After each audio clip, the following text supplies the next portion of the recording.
Hello, in this video I will show you how to change search engine into custom one on Xiaomi Redmi Note 13 Pro.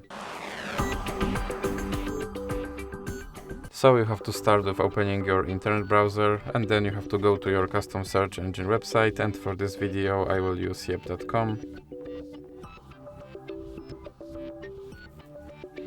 And now you have to search something using your custom search engine.